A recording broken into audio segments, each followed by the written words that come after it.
All right, so I'm happy to tell everyone that my computer is fixed and you don't have to worry about it.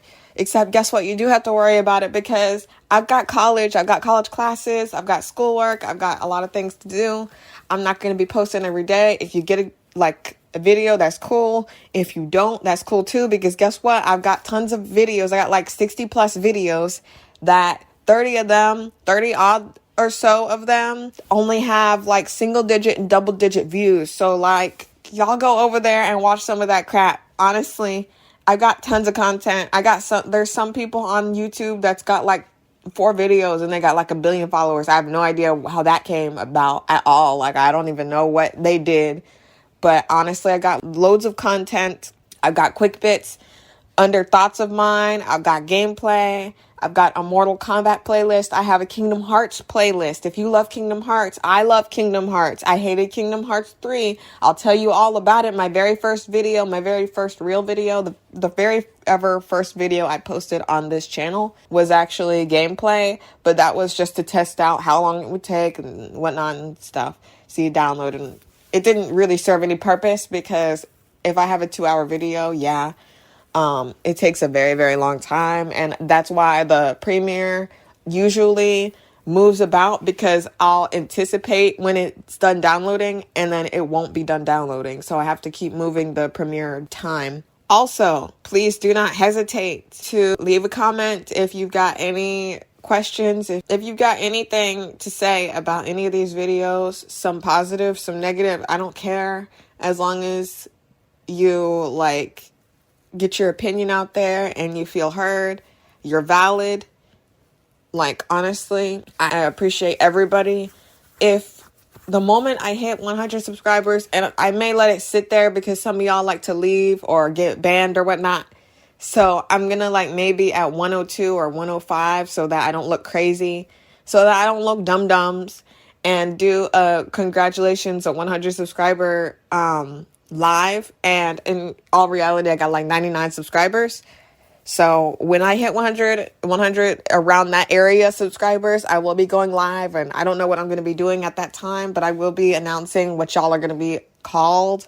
You know how people have names for their viewers. I really don't know what I'm going to name y'all. I'm thinking about Dragonlings.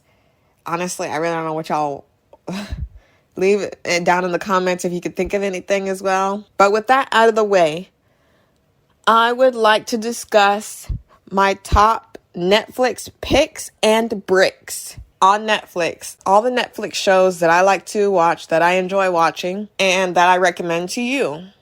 I may say some bad things about them, but honestly, I'll say some good things too. There's all good and bad in everything. It just depends on how much bad you're willing to take, and it depends on how much good you're willing to take, and it depends on your taste. I'll be describing what it is, if it's a series, if you need subtitles for it, if you don't. So here we go. The first one is really annoying to me. It's annoying, and I may do a separate video for it. So I'm gonna try to not give away too much for each of these, because I do want you guys to watch these. But honestly, Cobra Kai is a little bit old, tiny bit old, not old enough for people to not have watched it, because I'm literally just getting into it. I'm in season 3 right now. I just got into season 3 and I'm already annoyed. So let's just say Cobra Kai is a series. It takes place years after The Karate Kid. It's a sequel to The Karate Kid. And let me just say this. The person who created Cobra Kai was salty about Daniel winning. All right? If anyone knows who The Karate Kid is and that whole story, I'm not talking about no Jaden Smith and no Jackie Chan, okay? I'm talking about the original. I'm talking about the one full of Anglo-Saxons of the Caucasus Mountains and a dark-skinned Italian little boy. And Mr. Miyagi, of course. Okay? So, I'm just going to let you guys know right now, this show was made by someone who was salty about the Karate Kid. Because literally, every time you think Danny is going to succeed and be something in life, everything's horrible for him. And I don't get this whole thing. Literally, y'all need to rewatch Karate Kid. I don't need to rewatch Karate Kid. I've seen that crap a dozen times. Anyone who has watched Karate Kid and came out that thing talk about, man, Danny really was a bully. No. This is no spoiler to Cobra Kai. This is a spoiler for the Karate Kid. Go watch Karate Kid 1, 2, and 3. I don't care what he did in 2 and 3. 1, Daniel, he was the new kid, right? He just started talking to this girl who was 1 foot out the door anyway. Old dude, Johnny, Anglo-Saxon of the Caucasus Mountain with blonde hair, straight up talking about, oh, he stole my girlfriend. You were being mean to your girlfriend. And then when she tried to step in, you had your buddies grabbing on her, leaving bruises on her arm because she's trying to escape. What if she just wanted to go home? You weren't protecting her from nothing. Don't give me that crap. No one come in my comments and say, oh, they were trying to protect her from getting hit. No. Yeah, stupid girls be doing ridiculous, stupid simp behavior. Women simps do be running in front of men fighting and pretending like they're not going to get hit. But she wasn't, I don't really think she was going to do that. Honestly, she was just like, I'm not going to argue over what she was going to do. I'm just going to let you guys know that Danny was the new kid and he ain't had no friends. Johnny, if Danny was a bully, I don't care if he incited what. Y'all say he incited. What did he incite, honestly?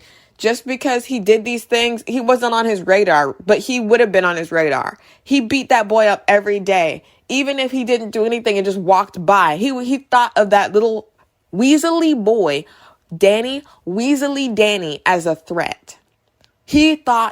Johnny thought Danny was a threat. And that's why he beat him up every day. No one is going to tell me that he was the bully. Anyone who says that is a bully themselves. Cobra Kai is literally just the fantasy for a bully or fantasy for someone who wants to see Danny suffer, honestly. If you don't want to see that, don't watch Cobra Kai because it's nothing but Daniel suffering.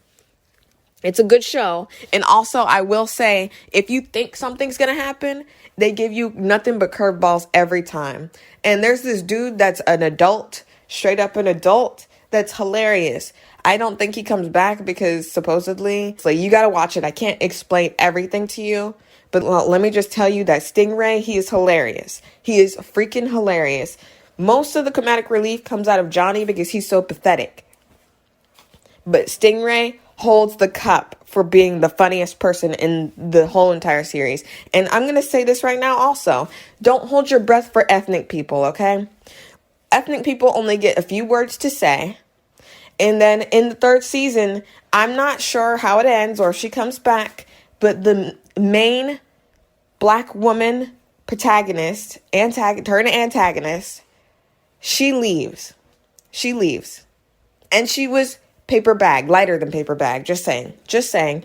If you were to go outside and see her in the sun, she would she was too far away from you, she would look like a white person. That's how light-skinned they got this girl. Like, they could have got any skin tone, and they decided on that light-skinned girl to be the black person of the show. And then the boys get to be dark-skinned. You literally see more boys that are dark-skinned than girls that are dark-skinned. You see, like, one dark-skinned girl, and she's a bully. Interesting. So if that's what you want out of this, you're not going to get a lot of diversity. Some people, like, literally, there's an Asian boy that's antagonist who's gross and disgusting. There's Hispanic boy that's an antagonist. Like, literally, honestly, and it's just like one person can be like, well, do you want them to all be perfect and not have any flaws?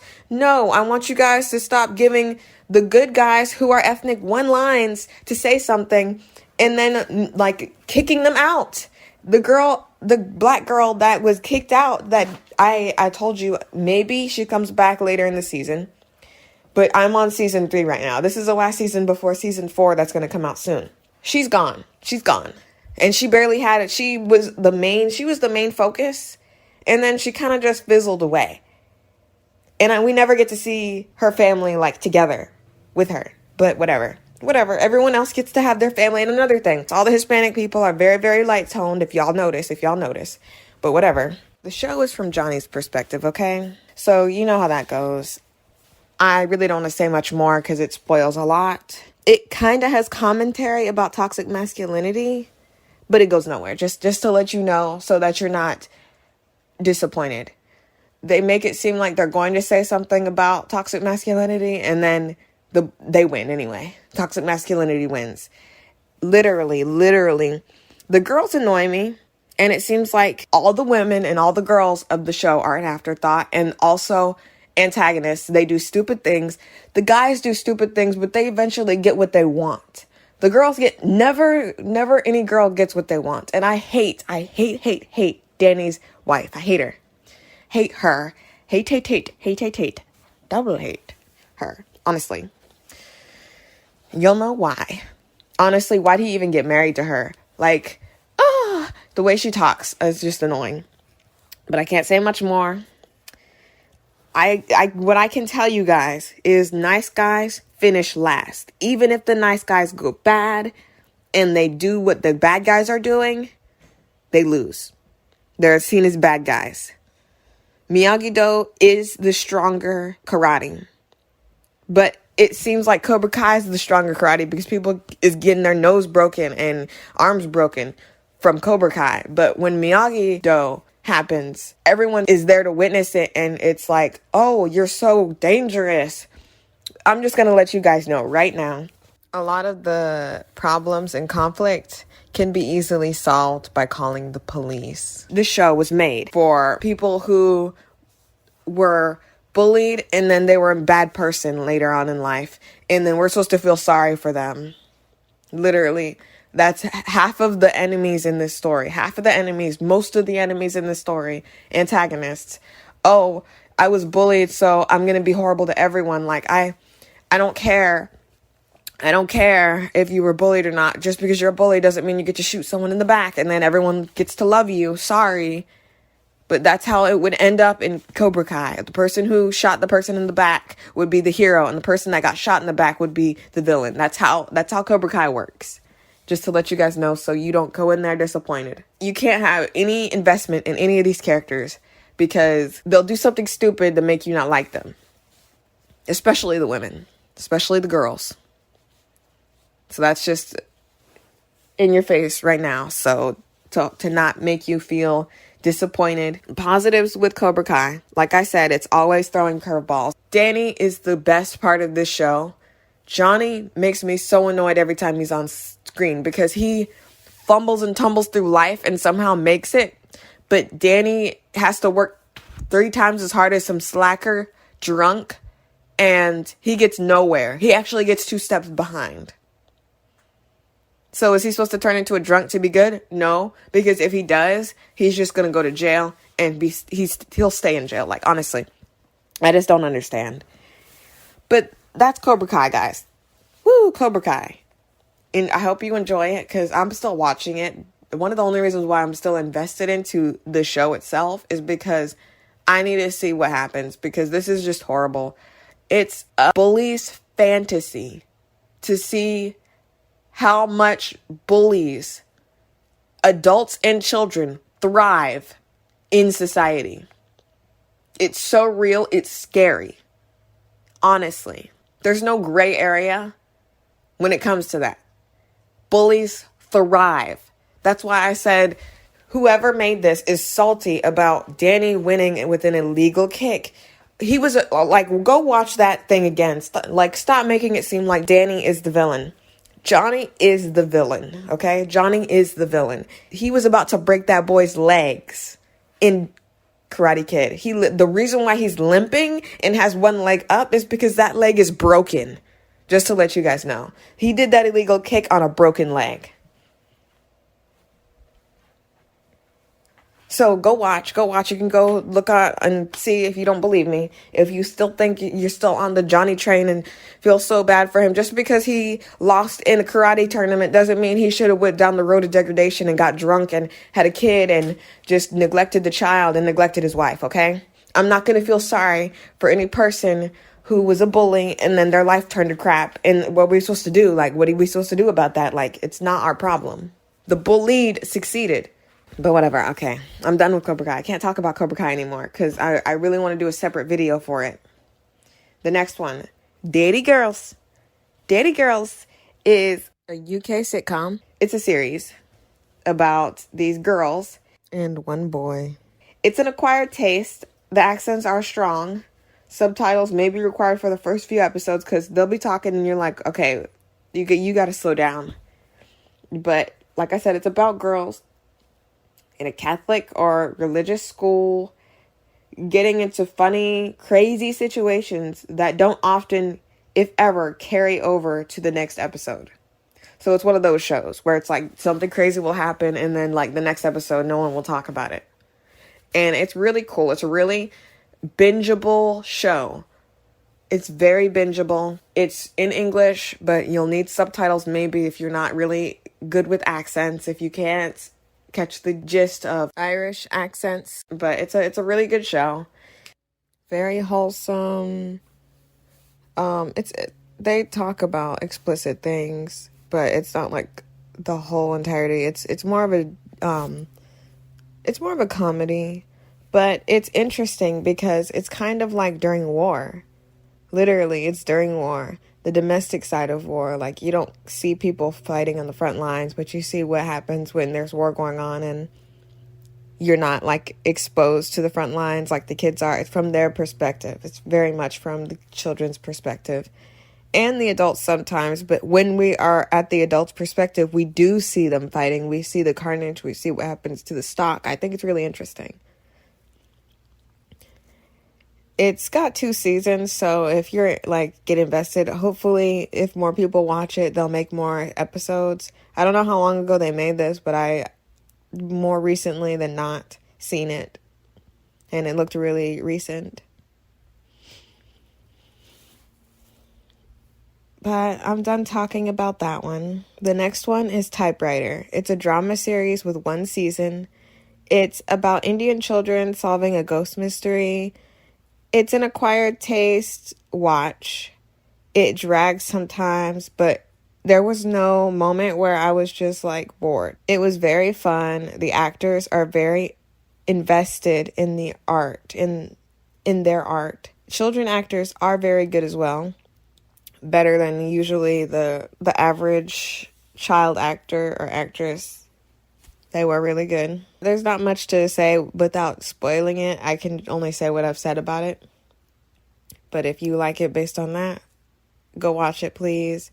The next one, Extracurricular, was very good.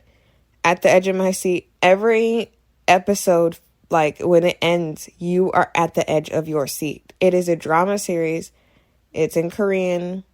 They have dub, and that's what I watched it on. You can sub, you can do whatever, but I watched the English dub. It's about an ordinary boy with an ordinary life. Actually, he pimps women and girls out. He pimps women and girls out with the help of an ex-veteran and a self-destructive girl, all while the cops are snooping about trying to figure out who is doing illegal prostitution. I do warn you, there's a lot of blood, there's a lot of violence, there's mental health issues discussed, there's prostitution. Viewer discretion is advised for this one. It's less family oriented and more adult situation. And it's just there's some funny moments that are a bit jarring when you get to the character that does this and kind of ruins a little bit of the show. I don't know. Without him, it seems like the show gets too dark. Without this particular character, I understand why he's in it for flow reasons. If he was literally taken out, if this particular, I can't say his name or what he is or who he is because it spoils everything. But there's this particular character, if you watch it and you see him, like, don't be mad at me because I warned you. His comedic relief, there's no timing to it. Very jarring. Maybe it's the English dub, the lost in translation. Maybe it's funnier when it's in, like, the language it was made in. But honestly, it's not cute. And that's the only problem. Literally, that's it. This show is really good, but I really would like to make a different video about it. It was so good. I do have a lot of issues with it as well, of course. There are undertones, misogyny, whatnot. But all in all, I do believe from beginning to end, it is a very solid story. The girl is annoying. Like, the main protagonist girl, if you could call her a protagonist, is very annoying. Don't say I didn't warn you. She's not like, la la la la la, like on and on annoying. She just makes annoying decisions at the expense of people around her. She's like legitimately crazy, but at the same time a bit useless at first. But she finds her power and becomes a better character at the end. Literally, I think it's just really, really good. I can't say much without spoiling it because you get a lot of things. Eventually, you get the reason why things are the way they are. And that's just what I have to leave you with. The next one, Grace and Frankie. It's a comedy series in English. And I do believe it's got 6 seasons, or there might be more later. I don't know how old this is, if these people are still doing the show, or if they had a season finale, because I'm not done with it. It's about 2 women who learn their husbands are gay and wed each other. And then the women move in together. It's insane. It's really draggy on account of the lack of soundtrack or any music whatsoever. If you don't have a soundtrack to your show, it's really, you can't have dead air.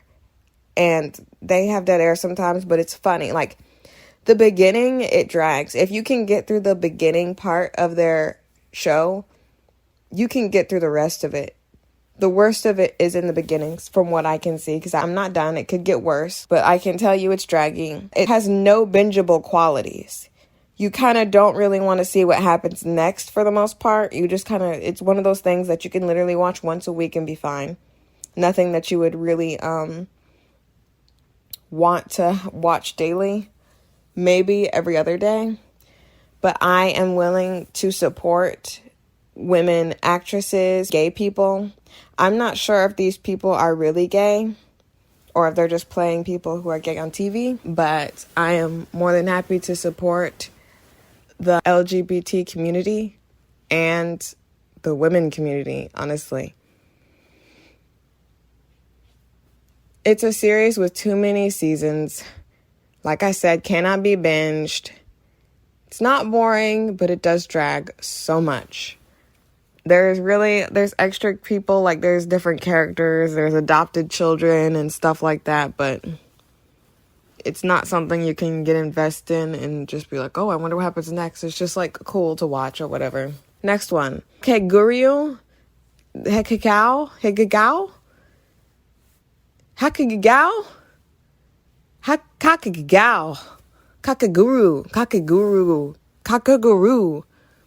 Anime. 2 seasons, alright? It's got 2 seasons. It's an anime about Yumiko Jabame. It's not really about gambling. It's about Yumiko Jabame, honestly. It's about her. It's like really, it's mature. It's for mature audiences because straight up, like, I don't want to spoil too much, but it's just like for mature audiences, honestly. It's not your mama's anime, okay? But it's got very extreme characters with explicit sexuality.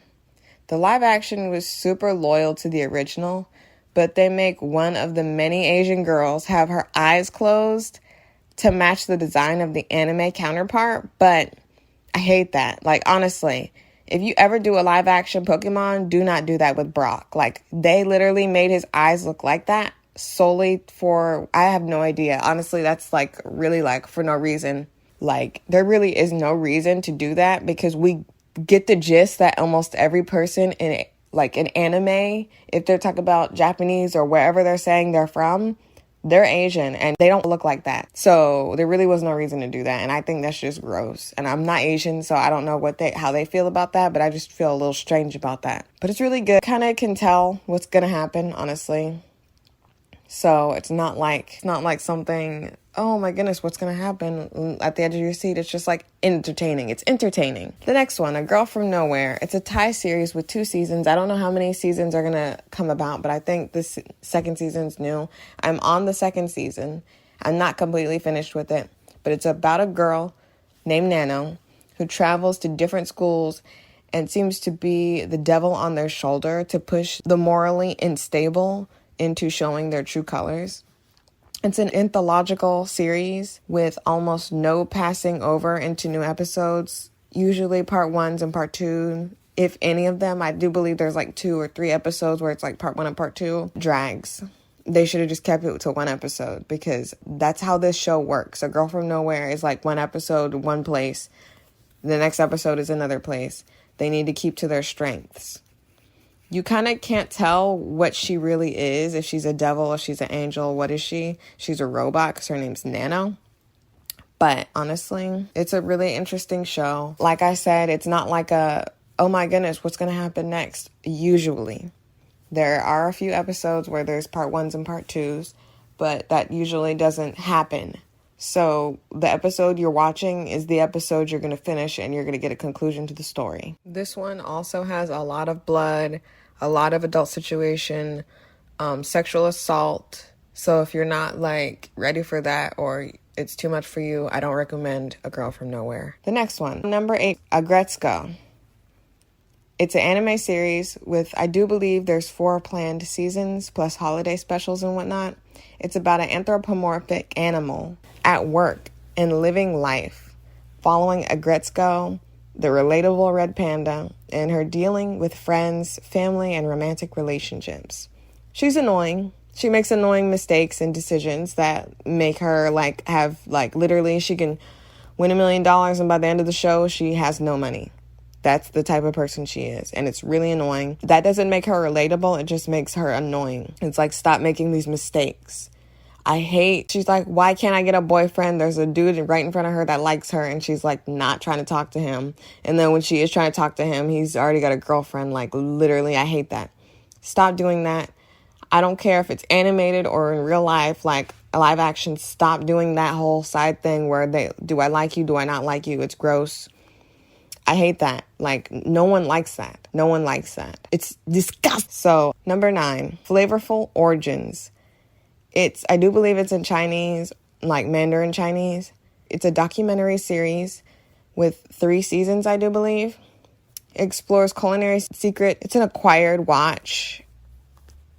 It's narrated, I believe, so it's like you're not really literally listening to people. I think you can do it in English. I think I listen to it in English, but I just really like food and I like seeing it made. I like seeing it in other countries and whatnot, so I like that. Another thing that kind of goes with it, I'm adding it together for number 9 because it's kind of like around the same type of situation. It's another documentary series. It's called Street Food. It's about like people in Asian countries and places and how they cook with their secrets and pass down generational information regarding recipes, ways to cook. I think it's so brilliant. Number 10. I'm going to talk about some honorable mentions after this, but what I really wanted to get down into the nitty-gritty with was Castlevania.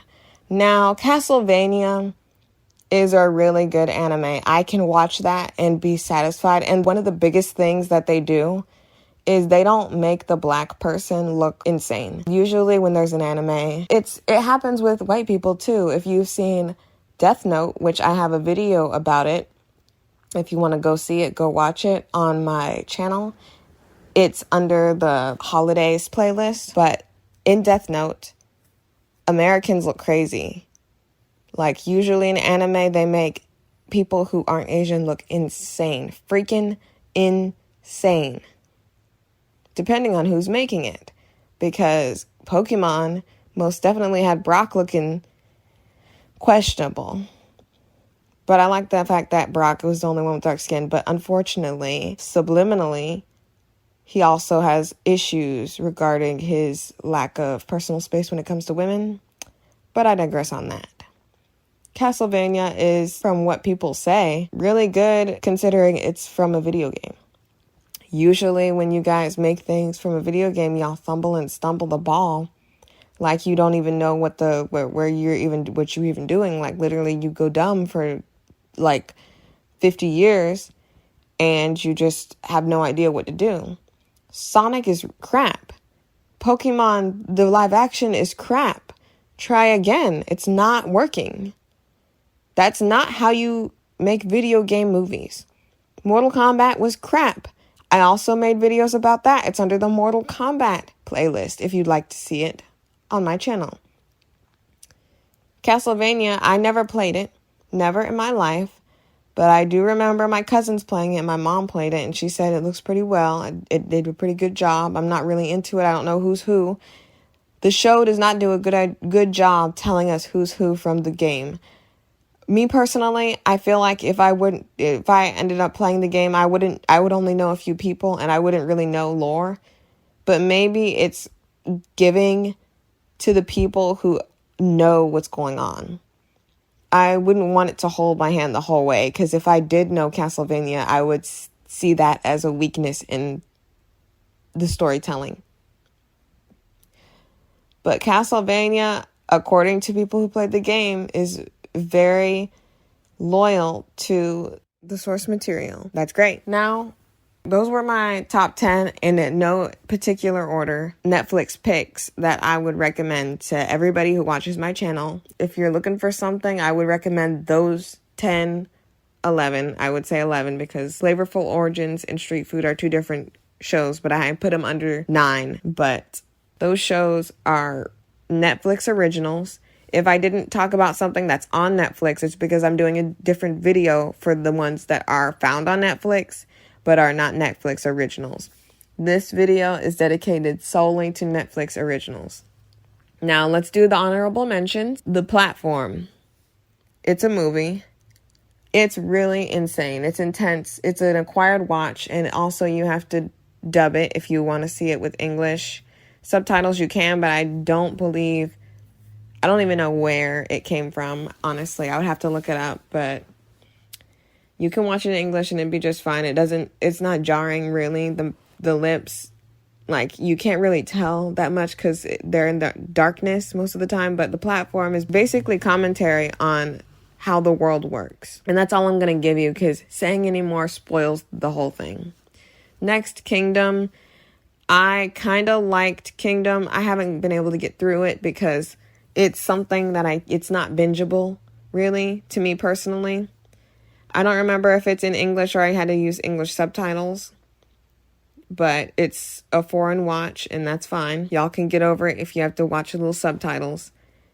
Midnight Diner is subtitled. I don't remember wherever its origin is from. I do remember that you need to have subtitles to watch it. Midnight Diner is basically about this diner. Every night, different things happen. And the cool thing about it is, it's the same restaurant. It's the same place. So you sometimes see people from it's like an anthology, but it's a symmetrical anthology where things kind of collide together by the end. And I think it's really nice. And there are different variations. Like I do believe there's a Midnight Diner and then there's like a subtitle to it. And I don't remember what it's called, but there's like different Midnight Diner series. Switched is about two girls that go to school, and also I do believe you have to dub this one or sub it because it's foreign as well. Switched is about two girls who one's popular, one's not, and they switch places because one of them commits suicide, and as she threw herself over, ridiculous. She threw herself off the school rooftops, freaking Life is Strange Kate Marsh style, and she became the skinny girl and the skinny girl became the bigger girl. And it's like crazy crap happens, shenanigans ensue, but it wasn't my top. Bling Empire is like basically Asian Keeping Up with the Kardashians, except it's a bunch of friends as well. It's not just one family. I do believe there's horrible things that happen in this show, but horrible things happen in everybody's life. And I do believe if we all are honest about what's going on in our lives, we could help each other fix it. And Bling Empire has a lot of those flaws, within the people who are in it, and you can see it shining through. I kind of didn't like, of course, they're rich. So if you're not into watching shows about rich people, I wouldn't recommend you watch this. But I'm always here for seeing ethnic people with wealth, because honestly, like, we're gonna have to eventually stop capitalism, but like, what are we doing at this point? We aren't stopping capitalism by not supporting. Like, we need to support them, they need to support us, either way. And that's the only way we'll all be able to thrive from where we're at.